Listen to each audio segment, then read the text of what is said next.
Hello everyone, this is R.S. Miller at the endtimenews.org and today is August 20th, 2013. Japanese volcano erupts for the 500th time this year. Sakurajima, one of the world's most active volcanoes, has covered the city of Fukushima in southern Japan in ash and spewed a record-high cloud of smoke 5 kilometers into the sky. The smoke plume was the highest since 2006 when meteorologists began storing data on smoke during eruptions from the volcano. Sunday's eruption was the largest at Sakurajima in decades, but the 500th record this year according to Wired.com. Lava flowed 1 kilometer from the volcano, but no injuries or damage was reported. People living in Kagoshima, a city of 600,000 people 10 kilometers from the volcano, wore masks and raincoats and took umbrellas to protect themselves from the hazardous ash. Volcanic ash causes respiratory problems and can damage eyesight. Minerals present in the volcanic ash can also trigger fatal lung diseases. Local officials seem to be unfazed by the latest eruption, however. The smoke was a bit dramatic, but we are kind of used to it, a city official who requested anonymity told AP. Railway services were suspended in the city, so the ash could be removed from the tracks, and car drivers were forced to turn on their headlights as the sky went dark. By Monday morning, the air was cleaner as hundreds of rubbish trucks and sprinklers were used to cope with the aftermath. Masked residents helped sweep up the ash. Japan's meteorological agency warned that volcanic activity could continue and advised residents against approaching the volcano. However, the agency said it was not expecting any larger eruptions soon.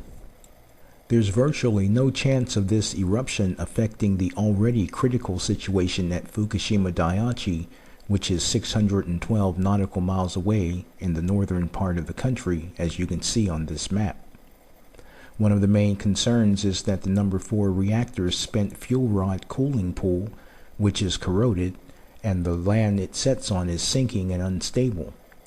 According to some reports, the number 4 spent fuel pool holds 14,000 Hiroshima-sized atomic bombs worth of cesium-137. If you calculate the amount of cesium-137 in the Unit 4 fuel pool, the amount is equivalent to 14,000 Hiroshima atomic bombs, said Hiroaki Koide, assistant professor at the Kyoto University Research Reactor Institute.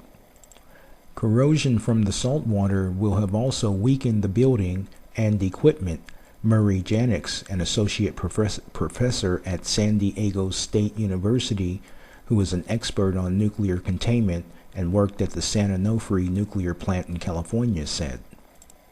And if another strong earthquake strikes before the fuel is fully removed, that topples the building or punctures the pool and allow the water to drain, a spent fuel fire releasing more radiation than during the initial disaster is possible, threatening about Tokyo 200 kilometers or 125 miles away. Last year, Dr. Michio Kaku, a well-known theoretical physicist and author, stated that the Fukushima disaster was on the magnitude of a level 7 nuclear accident. He said that it was less than Chernobyl, but radiation continues to leak, something on the order of 50,000 trillion becquerels of radiation. In a recent report, radiation levels in Fukushima Bay are now the highest since measurements began. Readings of tritium in seawater taken from the bay near the crippled Fukushima nuclear plant has shown 4,700 becquerels per liter, a TEPCO report stated, according to the Nikkei newspaper.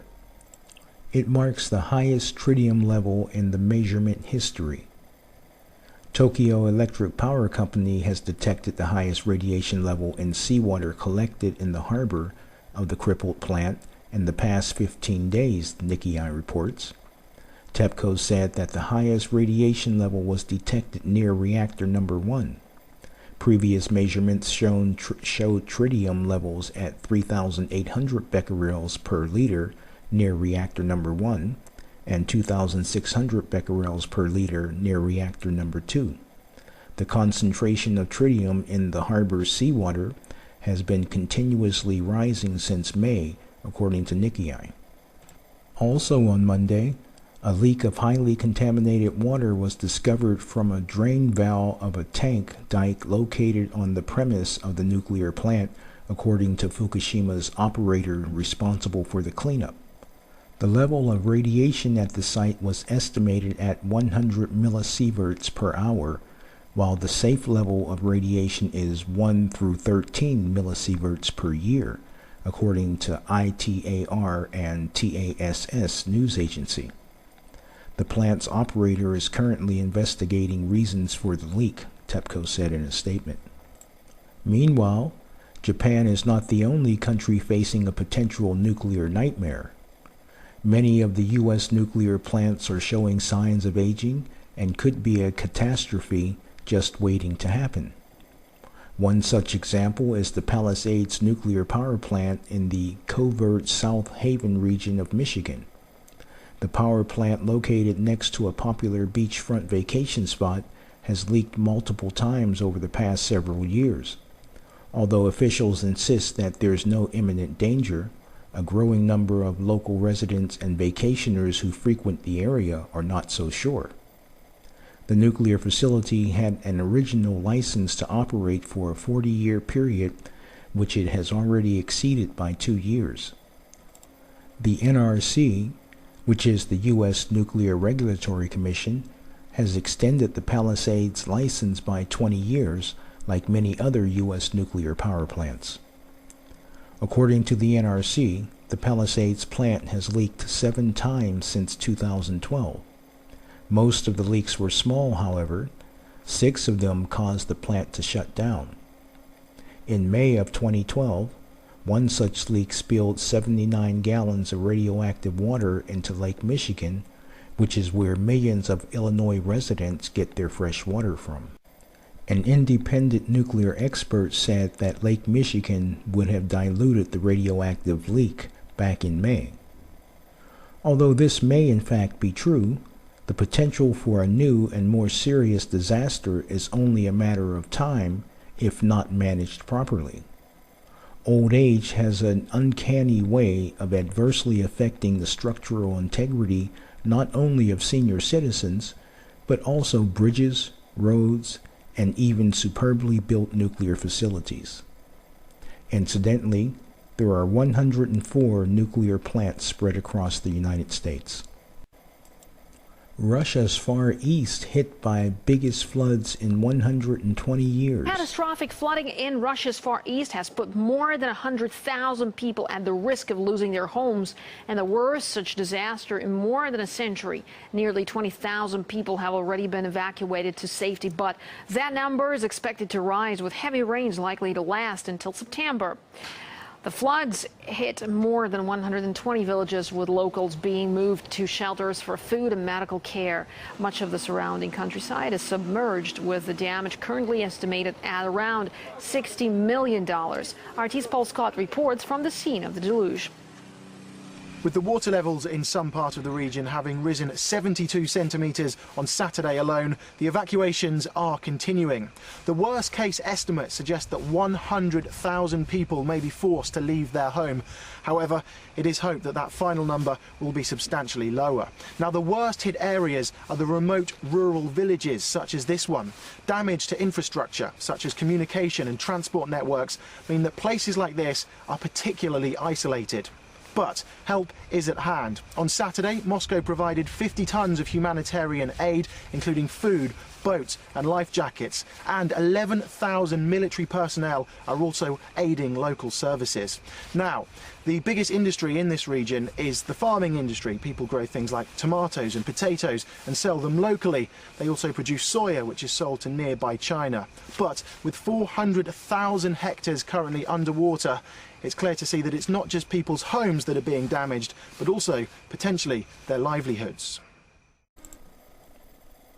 Friends, there are a lot of people who don't believe in the God of the Bible, God the Creator, due to the theory of evolution. After all, either we evolved from monkey to man, or God created us according to the Bible. With that in mind, the following commentary is titled, Creation versus Evolution. The Truth May Hurt. The theory of evolution is an ideology based upon speculation, conjecture, hypothesis, presumptuous observations, and secularism. There is no conclusive evidence which supports the theory. The desperation of evolutionists to prove that life evolved from microbial muck lends itself to an overactive imagination and delusional fantasy. One example is the chart used in classrooms, which depict the evolutionary progression of man. They are not factual representations, but instead are artists' imaginations. The skeletal form Homo erectus, found by archaeologists, has been touted as one of the missing links in the evolutionary chain. Again, artists created images of its perceived appearance based on the belief that it was in fact the missing link. But in the end, it turns out to be nothing more than human remains. Neanderthal man and Cro-Magnon man also turned out to be human fossils. Then there's Lucy, reported as proof of evolution. The amazing thing about Lucy is that part of her was discovered in 1973, the knee joint, and the rest was discovered over a mile away and some 200 feet deeper in the soil in 1974, and yet archaeologists still insist that they were part of the same creature.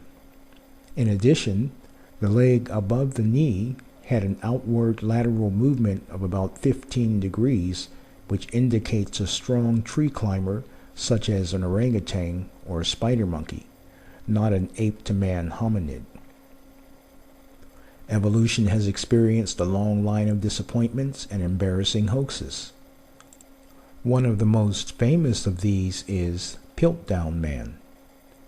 This fossil of a humanoid skull was found in the Piltdown quarry in Sussex, England in 1912. At last, the missing link had been found. There were books written on the subject, and for 40 years the science community spoke confidently about this soon-to-be intellectual disaster. Then in 1953, it was discovered to be a fake. The skull was that of a human, and the jawbone was that of an ape, which had been put together and manipulated in order to appear authentic. And let's not forget Nebraska Man.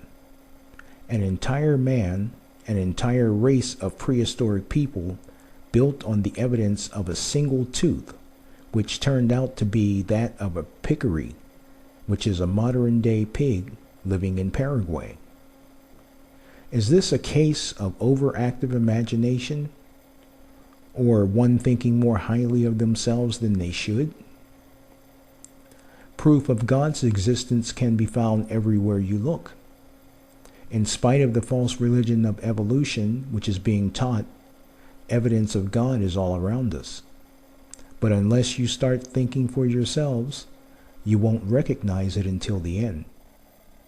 It has been almost conclusively proven that evolution is a lie, a misconception. No transitional forms, Piltdown Man, first laws of physics, which states all things tend to deteriorate when left to themselves, and mountains of evidence in favor of creation. And yet it is still taught as a fact in schools, universities, books, and in the media, like National Geographics and the like. Either the vast majority within the humanistic evolutionary science community are non-thinkers, as in not being able to think past the evolutionary box in which they were first taught, or they have been deceived, or they are liars. In a letter written by Dr. Storrs Olson, a noted scientist at the Smithsonian Institute, on November 1st, 1999, to Nature and National Geographics, expressed his displeasure with the way they were misrepresenting the truth concerning evolutionary transition from dinosaurs to birds. In his letter, he said, "The idea of feathered dinosaurs and the theropod origin of birds is being actively promulgated by a cadre of zealous scientists acting in concert with certain editors at Nature and National Geographics who themselves have become outspoken and highly biased proselytizers of the faith.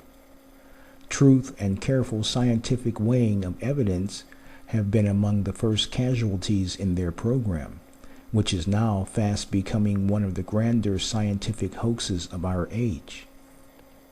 What Dr. Olson was referring to is how these scientists are placing feathers on the dinosaurs and scales on the birds without any proof whatsoever. Then these invented dino birds are displayed in major museums as evidence. It's a natural perception for the general public to believe that there must have been evidence in the fossil record, or otherwise these highly respected people wouldn't have done this. In an excerpt from northwestcreation.net website, the article Archaeoraptor, Fake Dinosaur-Bird Ancestor reads, "The most recent and perhaps the most infamous evolution fraud was committed in China and published in 1999 in the journal National Geographic number 196:98-107 in November of 1999. Dinosaur bones were put together with the bones of a newer species of bird, and they tried to pass it off as a very important new evolutionary intermediate. Archaeoraptor was proclaimed with much fanfare as an evolutionary missing link, yet it did not receive an equal amount of publicity when it was discovered to be a fraud, leaving the general public with the misconception that evolution is true and creation is not. Sir Isaac Newton, undoubtedly one of the most brilliant scientists of all time, was a firm believer in creation by intelligent design. He once hired a workman to build a replica of our solar system. The workman had done an incredible job with the properly proportioned planets in their correct orbiting positions. He had even devised a mechanical cranking system which caused the planets to rotate as they orbited the sun. One day, a science atheist friend had come to Sir Isaac's home where the device was displayed. This is an excerpt from The Truth, God or Evolution by Marcia and Sandra Hall. Seeing the model, he was naturally intrigued and proceeded to examine it with undistinguished admiration for the high quality of workmanship. "My, what an exquisite thing this is," he exclaimed. "Who made it?" Paying little attention to him, Sir Isaac Newton answered, "Nobody." Stopping his inspection, the visitor turned and said, "Evidently you did not understand my question. I asked, who made this?" Newton, enjoying himself immensely, no doubt, replied in a still more serious tone, "Nobody. What you see just happened to assume the form it now has." "You must think I am a fool," the visitor retorted heatedly. "Of course somebody made it, and he is a genius, and I would like to know who he is." Newton then spoke to his friend in a polite yet firm way. "This thing is but a puny imitation of a much grander system whose laws you know, and I am not able to convince you that this mere toy is without a designer and maker, yet you profess to believe that the great original from which the design is taken has come into being without either designer or maker. Now tell me, by what sort of reasoning do you reach such an incongruous conclusion?" The evolutionary science community has been perpetrating a fraud ever since the likes of characters such as Charles Darwin, who essentially admitted that his theory was junk, but still the madness continues. The Apostle Paul in 1 Timothy states, O Timothy, keep that which is committed to thy trust, avoiding profane and vain babblings and oppositions of science, falsely so called. Evolution is a devised conspiracy which prevents many people from believing in God's creation. By teaching that we are all just accidental animals, life becomes meaningless. Yet it seems to be for some easier to believe that the tooth of a pig is the evidence of evolution than it is to see the evidence of design which is present in virtually every animate and inanimate object. Using as an example the modern-day man-made communities in which we live. Can it be said that houses, even though they provide shelter from the elements, along with the amenities with which we've become accustomed to, have no meaning? What is the purpose of the carpet covering the floor, or the cabinets, the countertops, the kitchen sink? Is there anything that the contractors build into a house that serve absolutely no purpose? All parts of a house and everything within it have a reason for being there. Electrical outlets provide power. The insulated wires inside the walls transport that power from point to point. The doors provide access, and the materials that the doors are made of determine a level of security, as in glass doors, hollow or solid wood or steel doors, etc. The windows allow sunlight, ventilation, and can also serve as an emergency exit route. The only item in your house that might not serve a purpose is the garbage you forgot to take out, or perhaps the dust bunnies hiding in the corner. Similarly, every living creature has built-in systems which are many thousands of times more complex than the by design man-made items, and yet there's a profound refusal to acknowledge even the slightest possibility of a designer. To do so would be to concede that there is a God far superior than us. If you've been duped into believing the evolutionary lie, don't feel bad. It's a difficult thing to see through what we are taught by respected and trusted educators, secular scientists, and also the media, who propagates the delusional fantasy as if it were fact. Just in case you haven't noticed, particularly every nature program, at some point during the broadcast, they will use the term hundreds of millions of years ago, or when referring to fish, primates, or other animals as our ancestors. Well, you owe it to yourself to take a closer look and not to stumble into the folly of fools. In Proverbs chapter 16, verse 22, it reads, Understanding is a wellspring of life unto him that hath it, but the instruction of fools is folly. Since the mad rush to find proof of evolution in the fossil records began, there has been no incontrovertible evidence found. What was found is this: 200 million fossils, tens of thousands of bats and seals, 100,000 plus dinosaurs, and not a single transitional form, which is what the search is all about. Charles Darwin stated that if his theory were true, the evidence would show up in the fossil records as millions of fossils of transitional forms. Even though there has been no evidence found to verify the author's theory, the madness persists. Apparently, far too many of us do not like the idea of a creator God being in charge and demanding righteousness and accountability. If the creation account of Genesis were true, we wouldn't be able to revel in our own fleshly lust and the desires with impunity. We would actually have to humble ourselves before an awesome, powerful, glorious, and infinitely superior God, And in today's secular humanistic society, the chances of that happening are next to none. Don't let arrogance blind you to the truth.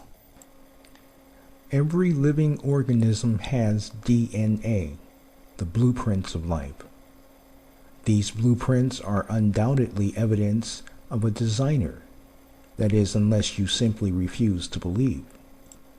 However, we are living in the last days, and it won't be too long before every knee will bow and every tongue confess that Jesus Christ is Lord. Are you saved? There's a link in the box below. Pray the prayer of salvation with all sincerity, and you will be saved. May God bless you.